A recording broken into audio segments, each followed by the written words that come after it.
آقای سلیمانی، من تکرار میکنم ولی از تکرار حرفم ناراحت نشوید که واقعا شما هم طرفدار الله هستید که البته الله مال جاهلیت، عذر میخوام، مال جاهلیت عرب است. الله مال اسلام نیست. الله را قرآن نیاورده است. شما خیلی الله میگید. الله اولا مال اسلام نیست. اسلام، رئیس اسلام حضرت پیامبر محمد ابن عبدالله صلی الله علیه و سلم چیز دیگری آورده. من اصلا الله نیست. آقا شما خیلی الله ببین میگید. بحث من الله نیست. چرا میگید الله گفته است؟ یک آیه شما نشون بده. آقا شما یه آیه بیاور در مقابل چشم بینندگان که الله چیزی گفته باشه. الله گفته باشه؟ یک آیه از 6600 آیه یک آیه نشون بدید یا یک سند نشون بدید که الله چیزی گفته باشه. پس این مگه شما نمیگید کلام الله؟ مگه بارها در قرآن نیامده کلام الله است؟ پس الله چیزی گفته باشه یعنی چی؟ یعنی الله باید حاضر باشه بگه؟ یعنی شما آقا یک نشانه بیاری. الان من میگم من شما رو میشنوم، آقا سلیمانی گفته است، میتوانید بگید که الله گفته است؟ بسیار عالی. شما در واقع میفرمایید محمد دروغ گفته. من کی چنین گفتم؟ شما میفرمایید میگید من چیزی نگفتم. ببینید شما میفرمایید الله گفته. پس آن چیزی که محمد آورده رو نوشتم. جناب یحیی پس آن چیزی که محمد آورده دروغ بوده، گفته کلام الله است. پس شما اول باید محمد رو قبول بکنید. نه آقا محمد گفته است نه الله. شما خیلی فرازمینی فکر میکنید. پس این قرآن کلام الله نیست؟ این نظر شماست. خب شما یا باید بپذیرید کلام الله است یا نیست. کلام عزیز، عقل کجا رفت؟ این از دو لب محمد آمده است. پس الله در این وسط نقشی ندارد. نه که من میگم هزاران هزار مرجع دینی. اشکال ندارد. سوال من اینه پس الله در این میان نقشی نداره. آقا الله بزرگتر از محمد و قرآن است. اگر شما جاهلی عرب است. سوال من رو پاسخ بدید. آیا قرآن کلام الله هست یا خیر؟ نه آقا عقل از بین میره. عقل شما فشار ندید این عقل مردم رو. الان هیچ نگفته است. جناب یحیی بحث سنجش قرآن نیست که ما با عقل، کشف، شهود بخوایم بسنجیم. الان فعلا سنجشو نداریم. سوال پایه آیا قرآن کلام الله هست یا کلام نبی است؟ هزار بار نه که من بگم عقل قبل از من گفته است که کلام نبی است. پس کلام الله نیست. با شما سوال خیلی واضح از من میکنید. چرا من تحت فشار قرار میدید؟ ببینید شما معتقدید واضح سوال بکنیم. آقا این اعتقاد شما اشتباه، برداشت اشتباه شماست که آب به آسیاب حکام ریخته و میریزید. اصلا من کاری به حکام ندارم جناب یحیی. ببینید سوال ساده. قرآن کلام الله است یا کلام نبی؟ من قبل از من بپرسم من چی بگم به شما؟ کلام الله هست یعنی محمد دیده که محمد که الله جاهلیت که یا پروردگار خودش دهن باز کرد. شما منظور اینه؟ من کلام بابام شنیدم، من کلام مامانم شنیدم، الان کلام شما رو هم از دور دارم میشنوم، کلام رفقا رو شنیدم. این کلام رفقای منه. کلام الله رو محمد کی به شما گفت؟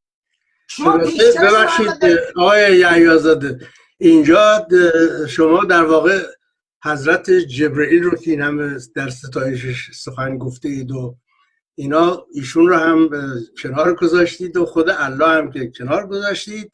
مونده آقای مانی عزیز، شما در مقابل این حرفان چی برای گفتن دارید که الله مال دوران جاهلیت عرب است؟ چرا بهش جناب یحیی زاده ما بر روی نام مناقشه نداریم که الله مال چه زمانی است. ببینید آیه 82 سوره نساء میگوید اگر از جانب غیر خدا بود در آن اختلاف می‌یافتید. دقت بفرمایید. خب این آیه هست یا نیست؟ بله. پس این آیه میگوید قرآن از جانب الله است. شما میفهمید از کلام نبیه، یعنی الله پس این وسط نقشی نداره. محمد این نسبتی که به الله داره از کجا آمده؟ آیه 82 سوره نساء رو برای من تبیین کنید بفرمایید. شما میگید الان با همین استدلالی که خودتون میخواد بیان بفرمایید اگر در قرآن تناقضی وجود داشته باشه پس کشف میشود که از جانب الله نبوده است. خب که تناقض که هست، از جانب الله که نیست. پس شما معتقدی قرآن از جانب الله نیست؟ نه که من معتقد باشم، واقعیت اینه، حقیقت اینه. بسیار عالی. پس اولین نتیجه‌ای که من از بحث با شما گرفتم، یک، قرآن کلام الله نیست. حالا برمیگردیم به اینکه کلام نبی هست، درسته؟ ولی شما هم باید بپذیرید که چرا اینقدر طرفدار الله هستید و کلام رو خیلی قاطع میگویید. از کجا این حرفا رو درآوردی که این را الله فرموده است لا حکم الا لله؟ مال الله، واقعا مال اللهه. الحمدلله رو الله گفته، یا ایها الذین آمنو این رو الله گفته یا پیامبر گفته؟ این ماجرای همون کتاب پدیده نبوت است که در 2 جلد، هر جلد 300 صفحه بوده، به 100 صفحه تقلیل پیدا کرد و چاپ شده در ایران و البته چاپ شد. هر زمان فرمایشاتتون شد بفرمایید. جانم هر زمان فرمایشاتتون تمام شد بفرمایید. من میخواستم بگم که شما چرا با ضرس قاطع قرآن رو کلام الله میدانید؟ شما علم کلام رو اگر خوانده باشید، در اونجا بر همه علما، شاید بگم طلبه های این رشته اینا رو میدونن. علم کلام متضمن پاسخ به این سوالات است که اگر ما کتابی داریم، البته خود پیامبرم این کتاب رو نداشت، شما میدانید این کتاب بعداً درست شده. حالا این کتابی که منسوب به پیامبر اسلام است به نام قرآن، آیه های قرآنی که ما داریم، اینها از 2 لب مبارک پیامبر آمده است، نه از 2 لب خدا. چون که خدا لب نداره، خدا زبان نداره، خدا دهان نداره، خدا بسیار گسترده است، بسیار بزرگه. محمد 1 میلیارد از این پازل هم نیست، کوچکتر از آن است.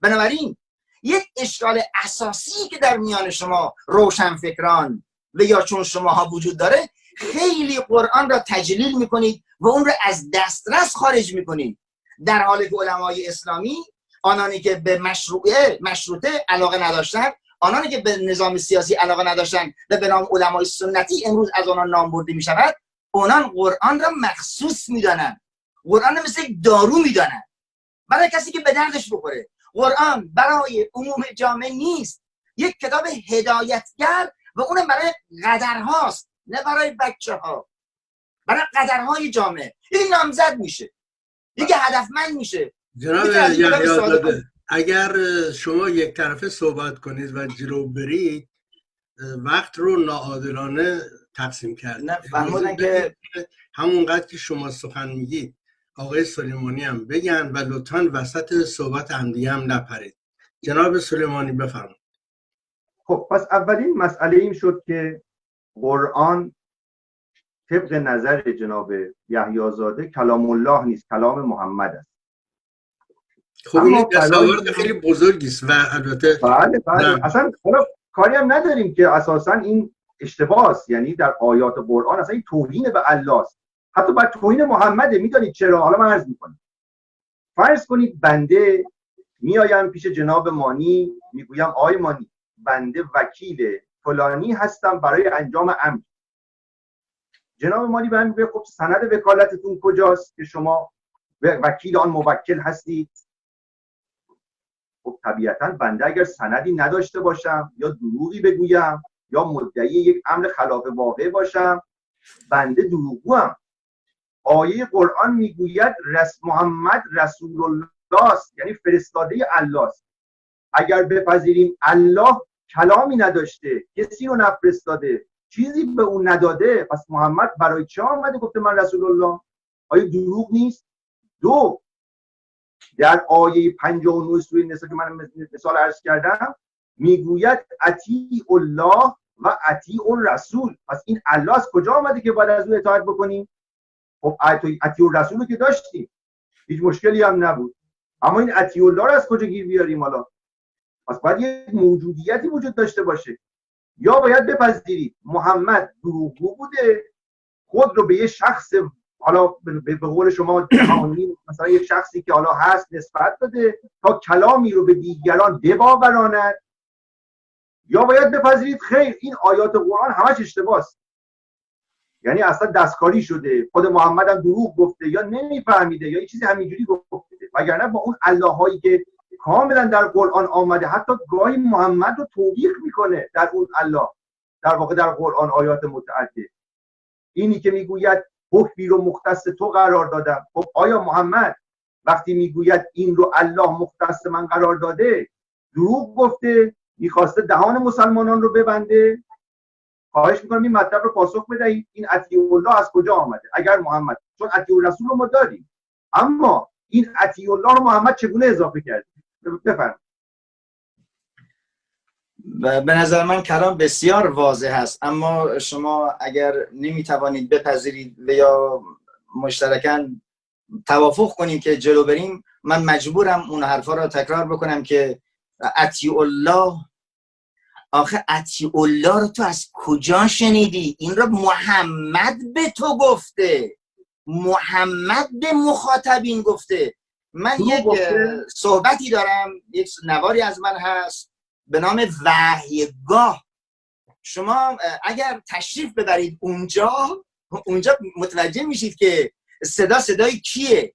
شما در وحیگاه که میخواید برید حتی کتاب قرآن را ندارید، یه نفری هست به نام ابر انسان، به نام محمد، که وقتی دور برش میشینی یک کتابخانه بزرگ نداره، یک حرفاش سند نداره، آقا حرفاش مستند نیست.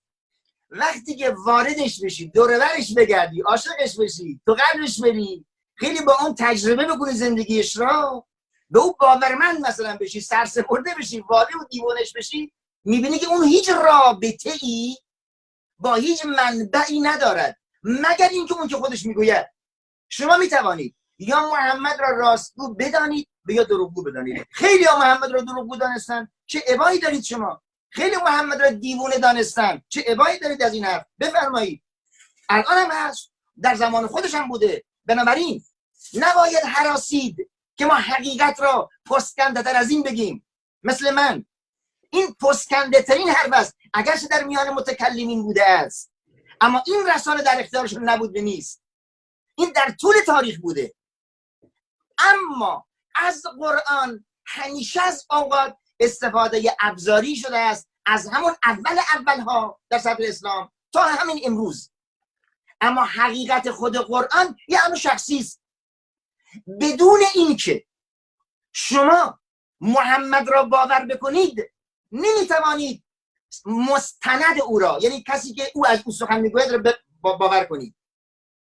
تنها دلیل این که محمد فرستاده یک نیروی فرازمینی است صداقت محمد است. یعنی باید تصدیق رسول کرد تا انسان به او ایمان بیاره، بعد قرآنش درست میشه. اما شما از سر اومدی، شما از اون اللهی که محمد با اون جنگیده، نام پدر مثلا پدر بزرگ محمد است، این خدای اونهاست، الله اونهاست، محمدی که از الله برگشت، شما از این داره صحبت میکنید. یعنی شما جلوتر از قرآن هستید، جلوتر از اسلام هستید، جلوتر از تاریخ 1400 سال در راه میرید. و الا قرآن رو شما که باز کنید یک کتابی هست، میتوانید اون رو باور بکنید، میتوانید اون رو باور نکنید. این گفته ذات رسول الله است، شخص رسول الله است، درش اختلافی نیست. خب جناب یحیی تمام صحبت من همینه. ببینید فرض فرمودید اطیع الله رو کی گفته است؟ اش کردم پیامبر. خب به چه دلیل؟ خب این نظر ایشونه. بله مثل فرم زندگی که اجازه بفرمایید، اجازه جواب میدم. آقا مانی فرماد که واسه حرف شما نیام، چون میپرسید میام. فرم زندگی را که پیامبر اسلام کشف کرد اون رو بازگو میکرد. بازگو کرد. پس من متوجه شدم که پیامبر اسلام یک نسبت دروغی رو به خود داد، یعنی امری که هیچ کسی قبول نمی‌کرد این مطلب رو. پس مشرکان مکه درست گفتن تو رسول الله نیستی، یعنی فرستاده الله نیستی، از جانب خودت میگی.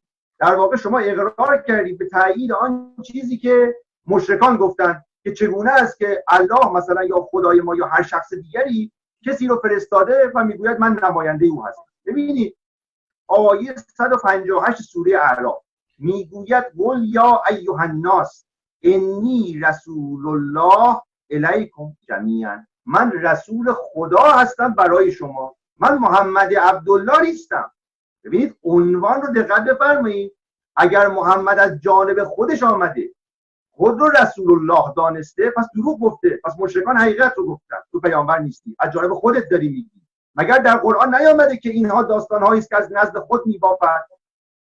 پس اونا درست گفتن دیگه. حالا اصول دین تحقیقی است، تعبدی نیست. نبوت یعنی چه؟ یعنی کسی که از جانب شخص دیگری میآید، در امتداد توحیده. شما نباید بگید اول ایمان بیاور بعد همه چیز درست میشه. نه خیر، اصول دین تحقیقی است نه تعبدی. بنابراین در نبوت محمد اینجا میشود شک کرد، همان گونه که کفار شک کردند.